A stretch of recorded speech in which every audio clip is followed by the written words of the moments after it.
the viewers are aware that I'm an abject loser. No, I'm pretty transparent. I think it's a given that I'm a fucking loser. Oh, hey, hello, hello. Don't mind that conversation. I was talking to my imaginary friend. Fuck.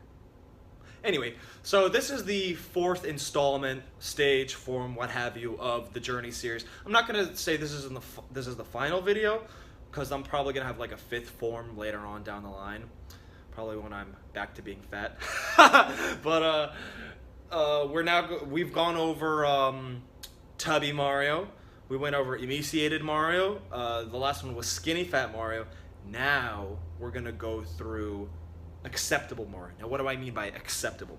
Like now I look like I'm actually in shape. You know. Now you're probably gonna say, Mario, when you were skinny fat Mario, you look like you were in pretty good shape.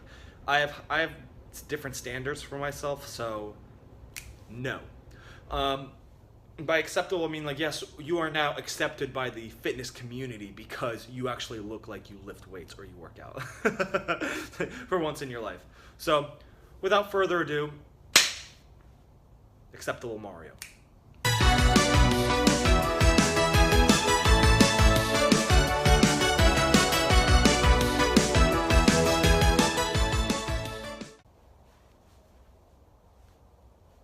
Oh, sorry. I like that song. Anyway, so acceptable Mario is in pretty good shape, right? The biceps are a little small, chest is a little flail, but that's okay. Still working on it. Still working on it. So at this stage, I'm not going to bore you too much with this stage because there's really not much to say. It's just the time period of between skinny fat Mario and acceptable Mario. What does there say? I gained 23 pounds of just really simply just lifting a lot of weight. My program was push-pull legs, so on one day I only do push exercises like bench press, overhead press, dips. On pull day I do pull lifts like deadlift, pull-ups, bent over rows, and on legs it's just purely leg lifts, squat, front squats, blah blah blah.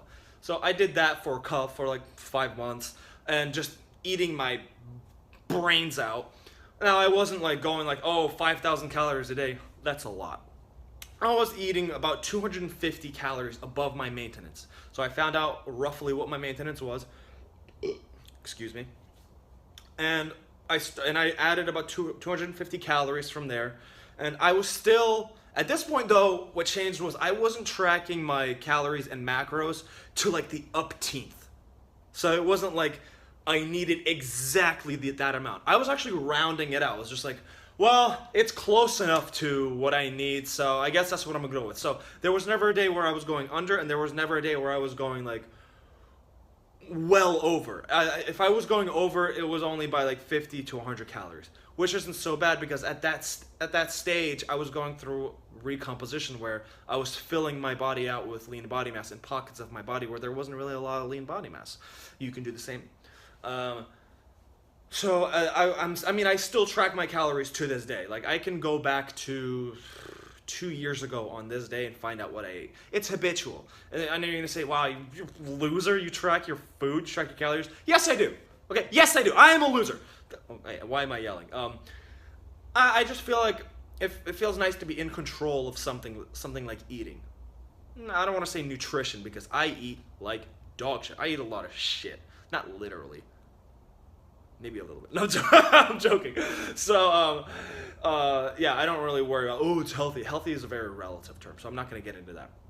But at this point, I was keeping it simple. Lift weights, eat a lot of food, not a lot, but eating enough food and getting enough sleep. Now, what mistake? There wasn't really like major mistakes other than like stuff like form. Like really take care of your foam. What? Really take care of your form as far as the big lifts. Now, as far as like bicep curls, yeah, you should probably do them with good form, but it's not really that big of a deal. Stuff like squats, deadlift, bench press, overhead press, you need to do those right or don't do them at all. How about that? So, other than that, the mistake that I made was I was going into camps of weightlifting, and I don't mean that literally. By camps, I mean like the strength training camp, the hypertrophy camp. I would say to myself, this is what I should be doing, and this is the best out of all of them. Like there was a time when I was doing purely strength training, and I thought this is the best. There's no reason for me to do any muscle building training. There's no reason for me to do any conditioning. None of that. Just strength training, and that's wrong. I mean, oh, okay, it's not wrong. It's just, in my opinion, you should always try something new, especially with weightlifting, because this can get really monotonous. If you do the same shit month after month after month, it gets really monotonous, really boring. There was like, for example, I started doing power cleans. Now power cleans is more of a weightlifting thing. By weightlifting I mean like Olympic weightlifting. Like power cleans, I don't have bumper plates. I only have iron plates. So when I bring them up here with bumper plates, you could just toss it because the plates are rubber and the bar will bounce.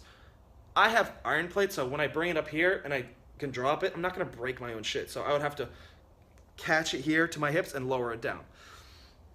And I was doing stuff like, and it's new. Like, I mean, could it have helped my strength training? Could it have gotten me stronger?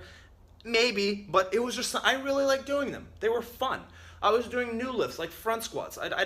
Before I didn't really do a lot of front squats the right way. I love front squats now. Then I was doing stuff, I was stretching twice a day. Yeah, about for 15 minutes twice a day, every single day. I really enjoyed it. Now I wasn't doing yoga or anything. Speaking of which, I do plan on doing like hot yoga down the line, because that shit looks really dope. Like, I mean, I've heard some horror stories where it's just like, you know what I mean, but, and that I've been told that their shops like smell like feet, or their studios smell like feet. I don't mind. So now I will get into stretching and do a later video down the line, because that's a topic I'd like to talk about. Other than that, try new stuff, okay? For about 8 to 10 weeks, focus on just building muscle. Just staying in the 8 to 12 rep range. Who knows, you might like it. Then after that, switch to strength training, staying within the 3 to 5 rep range and worrying about progressive overload the whole time. Obviously, you can do that for muscle training too. Whatever. So always try something new. Try cardio. Try a different modality. An assault bike, treadmill, going out, doing hills. Do something new. I was just like, this is what I should be doing. This is the right way to do it. And there's anything around it or anything near it is bullshit. This is the right way of doing it. I'm training optimally. Eventually, I was breaking my body down.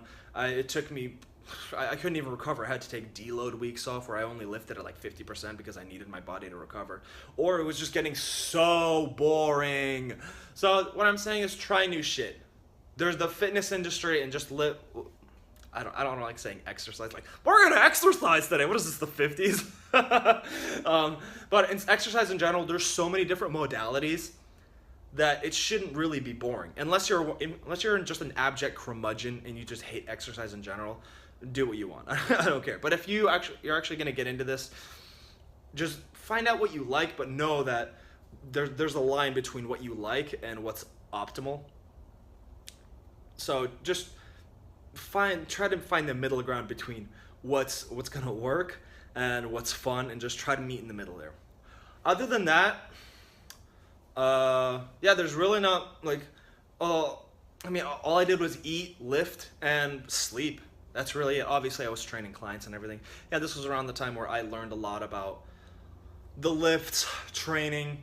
Yeah, everything that I learned from that personal training book, the textbook that they give me to study for the exam, the vast majority of that bullshit is not applicable to the real world, because it's just baloney. It's just industry. They're pushing industry stuff like stretching, foam rolling, essentially passive training modalities that in live action is just, it's really not that effective. But I can see their business model, because they do all this because it takes a while.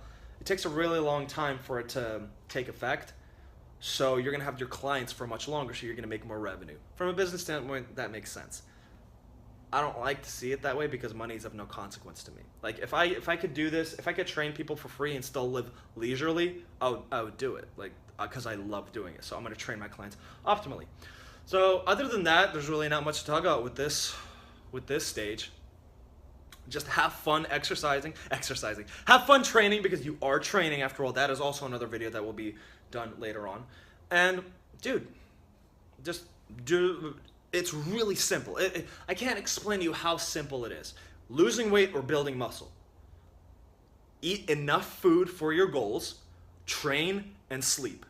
That's it. Start there. Don't worry about supplements. Don't worry about training programs. Don't worry about just the intricacies and the jargon and the minutia of you see on like internet articles or something. Oh, the 5 best ways to lose fat. Oh, I went on a McDonald's diet and I lost weight in a year. It's like, yeah, because you're an asshole. You're perpetuating a false narrative. I'm just rambling at this point. When does this become political? So that's pretty much it. So from now on, you'll see videos of random, not random, but just topics about, yeah, topics about stuff that I would like to talk about. You probably don't want to hear. I don't care because it's my channel and I'm going to do whatever I want. So, like I said in the beginning, this is not going to be the last video as far as the Journey series. Maybe in like a year and a half, I'll probably have another form. Other than that, I'll see you later on.